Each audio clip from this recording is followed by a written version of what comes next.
InfoWars has more than 15 YouTube channels and about 3 million subscribers. Our main channel has 1.854 or 1,854,000 plus subscribers. Now, they've been gaming the system for a long time to shut down nationalistic or patriotic media, saying we're right-wingers, saying we're extremists. Well, it doesn't matter who we are. We have a right to free speech, don't we? As long as we don't violate the rules. Well, now Zuckerberg has come out and said he's going to restrict conservative news like communist China does, calling it fake news. And Google, that owns YouTube, has announced, and they've done it now 2 weeks ago, that they're going to basically make you click the bell in your notifications. We're going to show you how to do that, or you won't get all the channels that you've subscribed to, and you won't get the videos. Now, why are they doing this? It's more than just censoring. They want you to see the videos that they feed you below and beside the videos you're looking at that are corporately sponsored so they make more money. They're taking the you out of YouTube. So we're in this information war, and it's more important than ever that you promote the videos, that you like the videos, and that you send them on to others. Because the answer to the attempt to shut us down and restrict free speech that's openly now happening is for us to redouble our efforts. We're winning the culture war as true classical liberals that made this country great. We're restoring the Renaissance. So again, if you want to get our videos, so you can make your decision whether you want to see them or not. After all, that's why you subscribed. YouTube's had this since they started 12 years ago or whatever it was. And they're fundamentally changing it so you don't get it. Ladies and gentlemen, this is promoting fake news and trash news and establishment news. It's killing real independent news. But we the people, by taking action, can break the back of this system. So please, click on the bell so you get the notifications and so you get in your feed the videos and channels you've subscribed to. I'm Alex Jones for Infowars.com. All right, we got 2 more segments left, and Paul Watson's taking over from London, England. I just want to say this.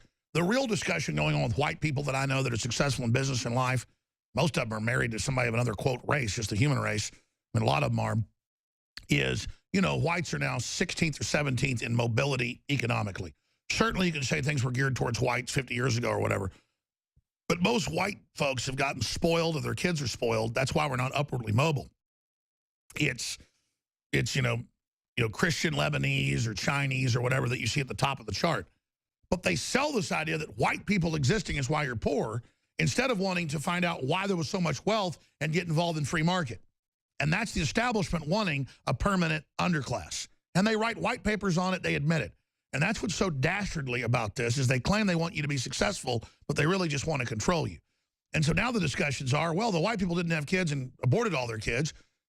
We really all need to really try, even though we're not in power, to try to educate people from the third world that never had this so the Americana future can go on. Because people always want to pass something on. It's like, to use the allegory of a fiction, you know, the Gran Torino. He doesn't like his family, so they're all spoiled rotten brats, so he gives his car away, to the kid he liked next door. And, it's kind of that way. You can inherit the West if you want it, but my God, let's not give it to radical Islam. Matt Bracken's our guest.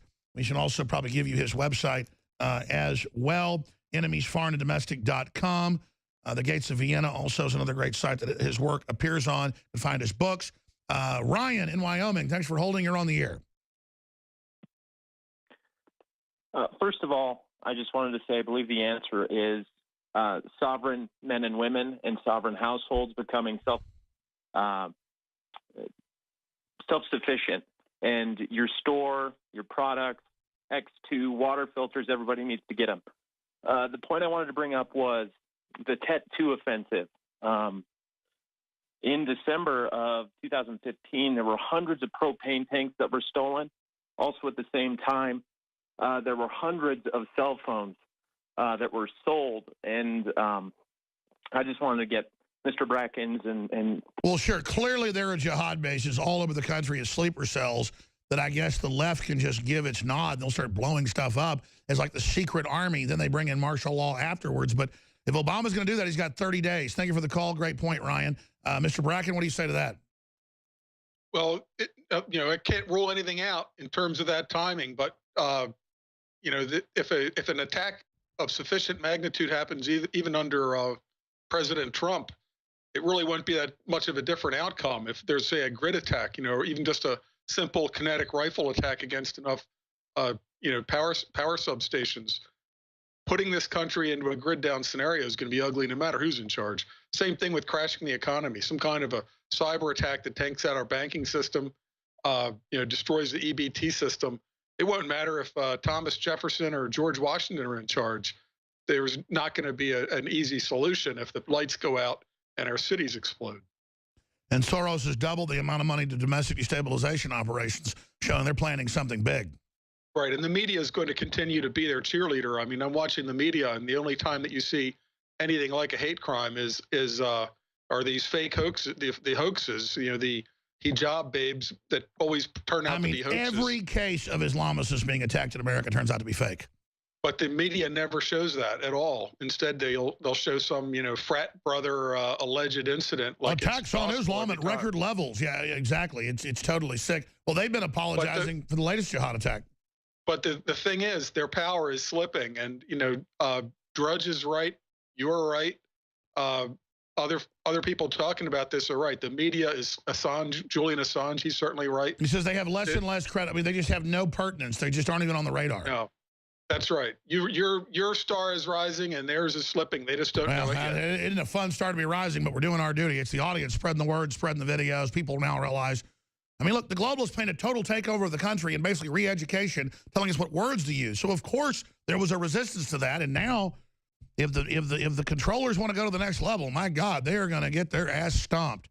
Back in 70 seconds, we're going to talk to a couple more callers here, Adam in New York and others with Matt Bracken. Then, Paul Watson takes over from London. All right, Adam, you're on the air with Matt Bracken. Welcome, my friend. Go ahead. Hi, Alex. Thanks for taking my call. Pretty much my main concern is with Obama, the transfer of power. I was wondering if you think they'll try to engineer a situation where, he's got to make the excuse that he can't hand over power. I don't know if that would be war with Russia, over Syria, some sort of economic. Well, they're already trying to start an impeachment, and they've got the Republican establishment wanting to do that as well. So Trump's got to just race to get as much prosperity back into the country as he can. But he's in a race against global economic meltdown that was already beginning. Matt, you got any comments on that? That's exactly right. I mean, I can't say more than what you just said. Prosperity is the best propaganda for sure. Like what I was watching Salenti before. He's absolutely right. Nothing's going to breed success like economic success. The problem is, that the takedown could be on a global scale, and even Donald Trump.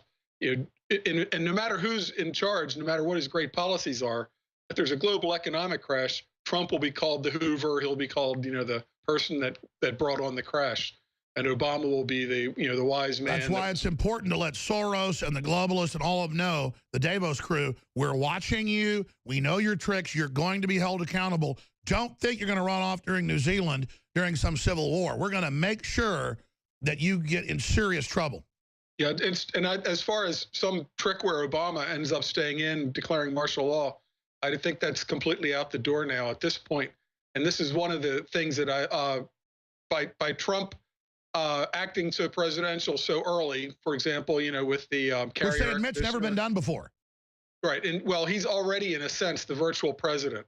So anything that happens now, let's say a truck bomb goes off right during the inauguration, it won't stop it. He's going to be in, if the White House is blown up. Yeah, even if they kill him, it's only going to supercharge Americana. And by the way, he's very fatalistic in a good way. He's very cheerful about all this. He's ready to, he's not even scared. No, I mean, and he doesn't need this. That's the thing that I come back to. He's not a power mad money grubber like the Clintons. It came out of the, wherever they came from. Hillary's reportedly basically dying, and she's still money grubbing 6 days a week, going around money grubbing for herself. She's got hundreds of millions of dollars, billions in Swiss bank accounts reportedly, and she's money grubbing. Donald Trump could have set up trusts where all of his grandchildren for the next 6 generations would be millionaires. He could have retired to an island with. But he risked everything on restoring the republic, including knowing that there were going to be some very disgraceful skeletons that had to fall out of the closet, like the Billy Bush thing. He knew that was going to happen. He knew he was going to get slimed. So it took a lot of guts. People with a lot of skeletons in their closets, people say, why don't you run for office? skeletons, too many skeletons. So it takes a lot of guts for a guy like Donald Trump to actually do this, and knowing he's going to take all the slings and arrows. So I do respect and admire him greatly. Absolutely. All right, I'm out of time. To Ben and Danny and Jesse and WC, I really appreciate the callers holding. I love you to death. We're going to be back tomorrow live and a lot more. Paul Watson's about to take over. But, hey, he is now president-elect, and he's gotten the Electoral College. They tried to block it. This is an incredible time, and all I can say is have a great Christmas and New Year, Mr. Bracken. We want to thank you for all you do, enemiesforeign and domestic.com. I expect to see probably more of these attacks, don't you? Absolutely. No doubt. And possibly even attacks from the left at the inauguration. Can you imagine getting in a country that brought you in as an asylum seeker, gave you food, gave you money, and then you line up an 18-wheeler and run over men, women, and kids? Well, I understand the Islamic motivation, but I wouldn't be surprised if we see like a left-wing Weather Underground kind of reaction at this point. You know, the William Ayres type of a thing. I wouldn't be surprised to see, for example, drones being used to attack the inauguration parade. Very easy. You know, and also, I think making themselves victims. I think of false flags in the wind. We've got to all watch that. Thank you, Matt Bracken. Nobody be violent on our side, folks. Do not. Be like Gandhi. I'm going to come introduce Paul Watson. Stay with us.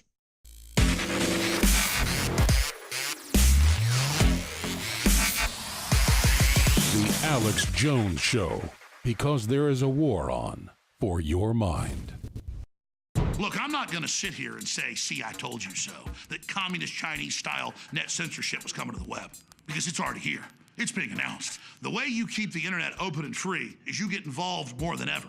Go to Infowars.com/app. A new battleship in the fight. Infowars Live, available right now. We're looking for a crew to man it.